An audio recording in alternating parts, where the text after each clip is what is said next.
Adik-adik, kita akan mendengarkan firman Tuhan, merenungkan firman Tuhan.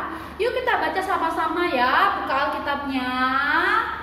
Ya, coba buka Alkitabnya, lihat ya, Lukas 7 ayat 16b. Nah ya, buka, sudah? Oke, sudah. Kita baca sama-sama ya, sama Losa Herti. Boleh kamu lihat yang di layarnya ya, tapi kamu juga Losa anjurkan untuk buka Alkitab. Lukas 7 ayat 16b. Allah telah melawat umatnya. Allah telah melawat umatnya. Nah, artinya apa ya? Melawat itu apa sih melawat? Nah, artinya melawat itu adalah mengunjungi atau datang melihat. Nah, berarti kalau Losa ganti kata melawatnya jadi begini. Allah telah datang untuk melihat umatnya. Loh, memangnya selama ini nggak pernah dilihat? Maksudnya apa sih? Melihat, memperhatikan umatnya. Nah, buktinya apa sih? Bahwa Allah itu telah memperhatikan umatnya. Allah datang kepada umatnya. Nah, adik-adik, mau cerita satu cerita. Suatu hari Tuhan Yesus pergi ke sebuah kota ya, bernama kota Nain. Kota apa? Nain. Good ya, pergi ke kota Nain bersama dengan murid-muridnya. Waktu mereka lagi jalan, ya ayo ikut Losa jalan yuk. Ikut Losa jalan ayo. Jalan ya, jalan Yesus, jalan bersama dengan murid-muridnya. Ayo ikutin Losa jalan ya. Jalan, mereka pergi ke sebuah kota. Namanya kota apa? Nain. Tapi dalam perjalanan mereka melihat, ada yang rame-rame ya, ada kerumunan orang banyak. Lah mereka ngapain? Murid-murid Yesus mulai melihat, guru, mereka ngapain ya? Semakin mendekat, mereka lihat, wah ternyata ada yang menangis. Orang-orang pada menangis. Wah, ada seorang ibu yang nangisnya sangat menyedihkan. Wah, kira-kira kenapa ya si ibu itu? Nah, di samping ibu ini ada orang yang sedang mengangkat sebuah peti, diangkat ya. Nah, kira-kira seperti di gambar itu ya. Coba lihat gambarnya ya. Orang-orang mengangkat petinya ya. Lalu si ibu yang pakai baju warna hitam itu, dia menangis dengan sedihnya. Nah, Tuhan Yesus mengerti kalau si ibu ini sedang kehilangan seseorang yang sangat dia cintai. Lalu Yesus tahu bahwa ibu ini adalah seorang janda. Janda itu apa? Janda itu suaminya udah nggak ada karena suaminya sudah meninggalkan mereka, meninggal ya. Nah, si ibu ini punya anak laki-laki cuma satu. Nah, anak laki-laki yang satu ini sangat ibu ini kasihi, dicintai, disayangi. Tapi ternyata, nah yang di dalam peti itu ada siapa? Anak laki-laki si ibu ini sedang terbaring karena dia sudah meninggal. Adik-adik, si ibu yang seorang janda nggak punya suami, cuman punya satu anak. Lalu sekarang anaknya meninggal.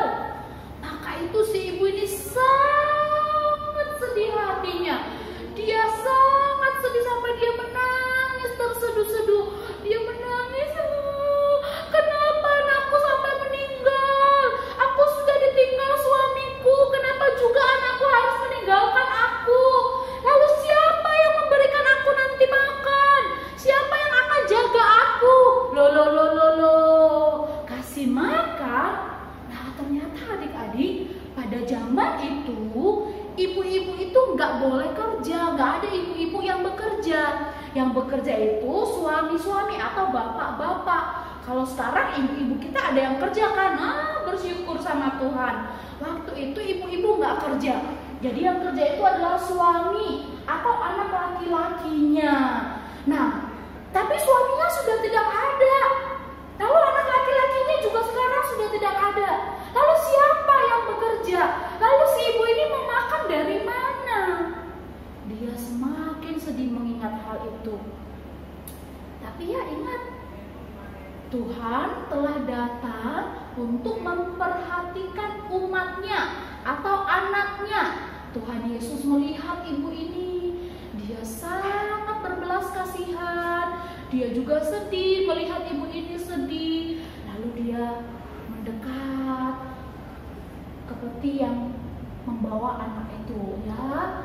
Kemudian dia sentuh petinya. Lalu Yesus bilang apa? Yo, kita buka Alkitab kita. Di sana Yesus bilang begini, jangan menangis. Lalu dia bilang sama mayat itu loh yang udah mati, dia bilang, hai anak muda, aku berkata kepadamu, bangkitlah. Kira-kira bangkit nggak? Pinter, bangkit. Yesus cuma bilang, hai anak muda, aku berkata, bangkitlah. Maka anak itu pun tiba-tiba langsung bangkit. Kamu bisa lihat ya, anak itu langsung bangun dan semua orang tercengang. Tercengang itu apa? Semua orang bingung. Hah? Orang mati bisa bangkit lagi hanya dengan sebuah perkataan. Yesus bilang, hai anak muda, bangkitlah. Adik-adikku, anak muda ini bangkit. Orang-orang baru heran dan mereka mengatakan, wah, seorang nabi yang sangat besar telah datang di tengah-tengah kita. Loh, kok Tuhan Yesus disebut nabi? Oh iya, mereka mengingat dulu pernah terjadi seorang nabi besar bernama Elia membangkitkan anak seorang janda. Oh, mereka mengingat, oh iya benar. Ya wah, sekarang Tuhan sudah datang kepada umatnya. Karena selama ini mereka tungguin, wah kapan Mesias ini datang. Katanya janji mau menyelamatkan umatnya. Lalu mereka melihat, Yesus inilah anak Allah itu. Yesus inilah Mesias itu. Allah sudah datang. Mereka mengakui Allah itu sudah memperhatikan mereka. Nah, adik-adik, Yesus kita itu adalah Allah yang Maha Kuasa. Tadi kita sudah bernyanyi, Dia Allah yang sangat besar, Allah yang sangat mengagumkan, melebihi semua yang ada di dunia ini. Bahkan kematian pun tidak sanggup menghalangi kuasa Tuhan. Nah, adik-adik, orang-orang di zaman itu melihat mukjizat yang Tuhan Yesus lakukan, baru mereka kenal siapa Yesus. Baru mereka tahu Dia adalah Allah itu sendiri. Nah, kita kan tidak melihat memang secara langsung mukjizat yang Tuhan sudah lakukan. Tapi kita bisa baca Alkitab kita. Di sana banyak sekali mukjizat yang Tuhan lakukan yang menunjukkan Dia adalah Tuhan yang kita percaya. Artinya, adik-adikku, engkau harus percaya kepada Tuhan. Si ibu itu khawatir, lalu kemudian dia khawatir nanti hidupnya seperti apa. Banyak hal yang membuatnya khawatir dan bersedih. Adik-adik, mungkin kamu juga khawatir. Papa mamamu khawatir. Kenapa? Karena ada virus ini ya, yang kita tahu kita jadi nggak bisa sekolah, kita jadinya nggak bisa ibadah di sekolah minggu, kita nggak bebas keluar, kita nggak bebas untuk bermain di luar rumah. Nah, hal ini mungkin bisa membuatmu khawatir dan juga bersedih karena nggak ketemu dengan teman-temanmu. Tapi adik-adik ingat, meskipun kamu khawatir, meskipun papa mama khawatir, meskipun kamu takut, papa mama mungkin takut, tapi ada Tuhan Yesus. Kamu harus berdoa kepada Tuhan Yesus. Jangan pernah lupa berdoa, Tuhan, tolong kami supaya kami bisa lebih tenang dan kami boleh semakin percaya kepada Tuhan Yesus. Ya, jangan pernah khawatir apapun, jangan takut, tetap berdoa kepada Tuhan. Lalu semua ajak kamu berdoa, ikutin mau saya berdoa ya. Yuk kita berdoa. Tuhan Yesus, terima kasih Engkau sudah datang ke dunia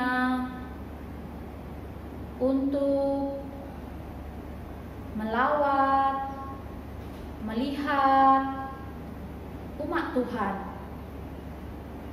Terima kasih kami sudah menjadi anak-anak yang Tuhan kasihi. Tuhan, sebagai anak-anak Tuhan, kami tidak ingin merasa takut, merasa khawatir atas apapun.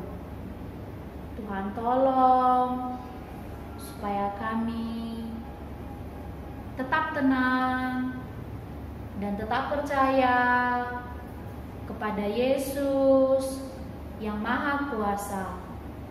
Terima kasih Tuhan. Dalam nama Tuhan Yesus kami sudah berdoa. Amin. Adik-adik, Lause mau ajak kamu benar-benar merenungkan, dan Lause juga mau ajak papa mama untuk bersama-sama dengan anak menyanyikan lagu ini.